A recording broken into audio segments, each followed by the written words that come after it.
E essa aqui é a sua grande aventura. Essa aqui é a jornada do espírito. É a aventura do espírito. Né? É a dificuldade, é a luta, é a conquista de si. É isso que o Hegel tem sempre em vista quando ele fala da formação e da educação.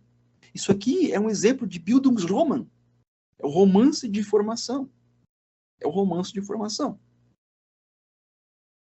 É o personagem que começa, né, criança, e aí ele sofre uma perda, e ele aprende algo sobre a vida, e deixa de ser criança, e cresce, e fica mais esperto, e mais adulto, e alguém que ele ama morre, e a casa em que ele morava é destruída, e ele tem que avançar, e ele tem que avançar, e ele tem que avançar, e avançar, e avançar, e aprender, e lutar, e conquistar, e crescer. É a jornada da vida, é a jornada do espírito, é a jornada da educação, é a jornada da ciência. Todas são a mesma, dentro e fora. São a mesma. É a jornada do espírito. E o espírito está onde? O espírito está em tudo.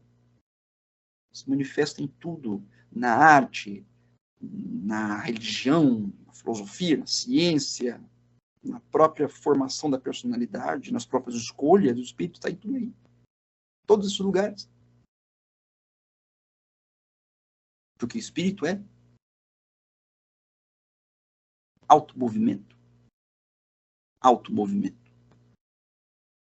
O espírito é uma ação. Não é uma coisa. É uma ação. É um verbo.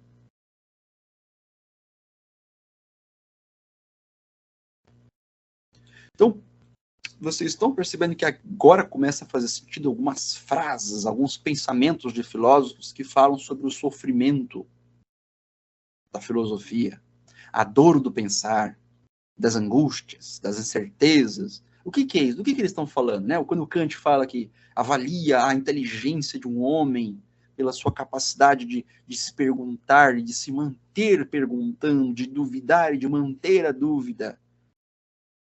O que é isso? Como assim? Como é que eu vou viver em dúvida? Kant viveu em dúvida. Qualquer filósofo que se preze viveu em dúvida.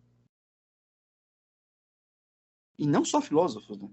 Estou falando da filosofia agora, mas eu posso falar de muitos outros grandes homens, muito célebres. Fora da filosofia, na política, sabe? Porque o ato de fé não exclui a incerteza. Porque se você não tivesse nenhum pico de incerteza, a fé não existiria. A fé é determinada pela incerteza. E a incerteza faz brotar a fé. A fé é uma luta contra a incerteza. Você crê porque é o único caminho que te resta. Se você não crê, não age. E se você não age, não há espírito. E, por exemplo, se você é uma pessoa numa posição de decisão, de grande responsabilidade, como um tipo de chefe de Estado, muitas vezes a única coisa que você tem é fé. Mais nada. Você precisa agir.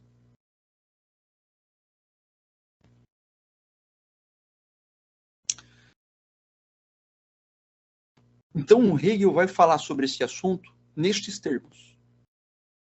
Morte. A dúvida, a incerteza, a ansiedade, a questão é uma forma de morte. Você precisa carregar os seus mortos. Quanto melhor você carregá-los, mais espírito você é. Não apenas carregá-los. Hegel diz, não apenas carregá-los, não apenas viver sem tomar nenhuma decisão. Isso não tem nada de filósofo, já ficou evidente aqui. Se o espírito é agir, você simplesmente não vai jogar as coisas para o lado, né? Ah, eu sou agnóstico.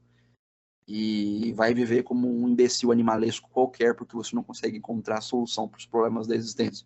Não é essa a questão. O que ele dirá? Demorar-se neles. Não é assim a imagem de você puxando o morto, olhando para frente, puxando ele assim pelo pé, sabe? Arrastando. Não. É você virar para ele e olhar na cara dele. Olhá-lo, demorar-se. Ah, mas é desagradável. Agora você está me entendendo. Exatamente isso. E aí você o torna vivo. Você o ressuscita. Tem que ser teólogo para ter uma linguagem dessa. Você o desperta para o espírito e ele adquire sua segunda vida. Você o desperta. E aquela questão faz o que com você? Porra, ó, muito simples. Nossa, vamos lá.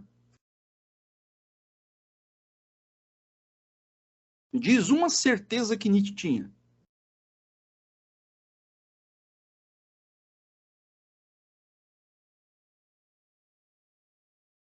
Nenhuma. Nenhuma. Tudo temporário, tudo provisório. Tudo problemático. A única convicção que ele, as únicas convicções que a gente tinha vinham do estômago. Agora, em termos de pensamento, em espírito, tudo que Nietzsche escreveu é a base de hipótese, suposição, possibilidade. São infinitos talvezes. Talvez, talvez, talvez, talvez. Isso que torna ele um puta de um bom filósofo, né? Difícil. Desagradável. É. Suportou a morte. Beleza. O cara é exemplo para alguém, para ninguém, óbvio, né? Mas assim, como é que foi a vida dele no meio disso? Ele ficou sentado de boa ali, escrevendo sobre talvezes, porque realmente ele estava entediado.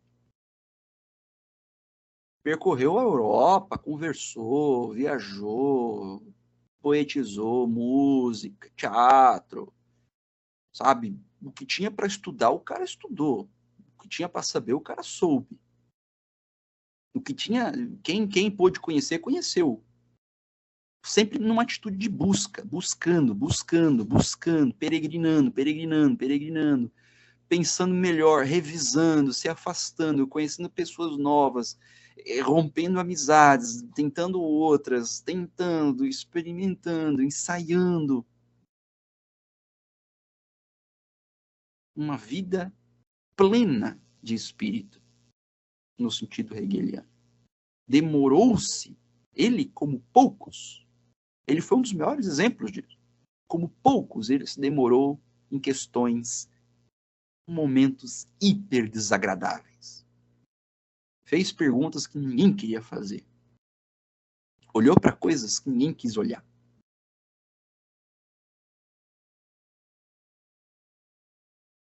Olhou feio, olhou degradado, olhou louco.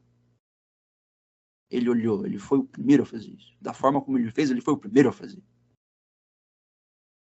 Pegou tudo que era de mais sagrado para o europeu ocidental e colocou sob um escrutínio negativo da morte e da inefetividade hegeliana. Operou um corte profundo sobre tudo isso. Demoradamente. E viveu em constante agitação. Entende? Então, assim, não é desculpa. Eu tenho dúvidas. Meu Deus, isso não é bom. Tem que parar de pensar nisso. Tô ficando ansiosinho. Ai, meu Deus. Não vou conseguir dormir essa noite, porque eu tô com muitos pensamentos na minha cabecinha. Não tô falando disso. Então, essa aqui é a jornada do espírito.